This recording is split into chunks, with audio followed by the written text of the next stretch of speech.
बाली दुनिया की सबसे खूबसूरत जगहों में से एक। लेकिन इस खूबसूरती के पीछे एक ऐसा खौफनाक सच छिपा है जिसे देखकर आपकी रूह कांप जाएगी। बाली की मुख्य भूमि से दूर समंदर की लहरों के बीच बसा है एक शापित टापू, नुसा पेनिडा। सदियों पहले यहाँ जन्म हुआ था एक बेहद शक्तिशाली और क्रूर तांत्रिक का, जिसका नाम था रतुगदेमास मेकालिंग। मेकालिंग ने इंसानी बलि देकर काले जादू की वो खौफनाक शक्तियां हासिल की थीं, जो पूरी इंसानियत को खत्म कर सकती थीं। जब बाली के राजाओं और पुजारियों को उसकी इस काली करतूत का पता चला, तो उन्होंने मेकालिंग को हमेशा के लिए देश से निकालने का फैसला किया। मेकालिंग को लोहे की जंजीरों में जकड़कर नुसा पेनिडा के उस सुनसान और बंजर द्वीप पर फेंक दिया गया। उस बंजर चट्टान पर खड़े होकर अपमान की आग में जलते हुए मेकालिंग ने पूरे बाली से बदला लेने की कसम खाई। नुसा पेनिडा के घने और अंधेरे जंगलों में उसने अपनी भूखी और अदृश्य राक्षसों की एक फौज तैयार की। एक रात जब पूरा बाली नए साल के जश्न में डूबा था, द्वीप पर चारों तरफ खुशियां थीं। लेकिन तभी मेकालिंग ने धोखा दिया। उसने अच्छाई के प्रति बारोंग यानी पवित्र शेर का रूप धारण कर लिया।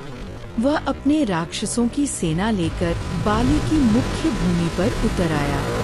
खुशियां पल भर में मातम में बदल गईं। जहां जहां मेकालिंग के कदम पड़े, वहां मौत और तबाही फैल गई।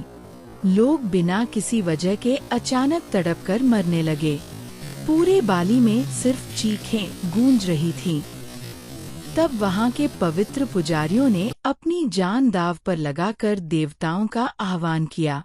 तभी आसमान चीरते हुए असली बारोंग की दिव्य शक्ति प्रकट हुई और शुरू हुआ एक भयानक युद्ध।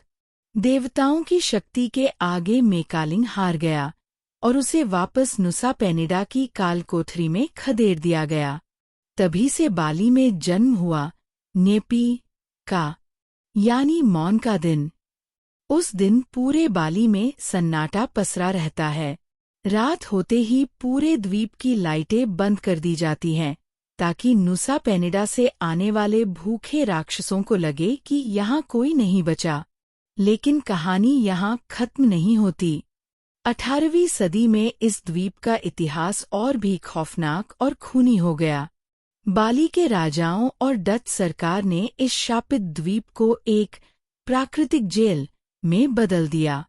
देश के सबसे खतरनाक कातिलों, बागियों और इंसानी बलि देने वाले तांत्रिकों को यहाँ मरने के लिए छोड़ दिया जाता था। भूख, प्यास और काले जादू की जंग में यहाँ हजारों लोग तड़प तड़प कर मर गए। उनकी चीखें आज भी यहाँ गूंजती हैं। नुसा पेनिडा के बीचों बीच खड़ा है पूरा पेनातारान पेड़ मंदिर, जो इस द्वीप की डार्क एनर्जी का मुख्य केंद्र है।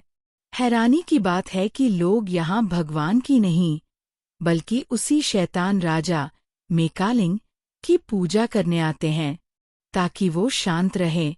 आज भी जो टूरिस्ट इस द्वीप पर घूमने आते हैं, उन्हें स्थानीय लोग एक सख्त चेतावनी देते हैं। शाम के ठीक 6 बजते ही इस द्वीप का नज़ारा पूरी तरह बदल जाता है। हवाएं भारी हो जाती हैं। कई पर्यटकों ने बताया है कि रात में अचानक उनकी गाड़ियों की हेडलाइट्स अपने आप बंद हो जाती हैं, और घने जंगलों के बीच से ऐसा महसूस होता है जैसे कोई आपको बहुत करीब से घूर रहा हो।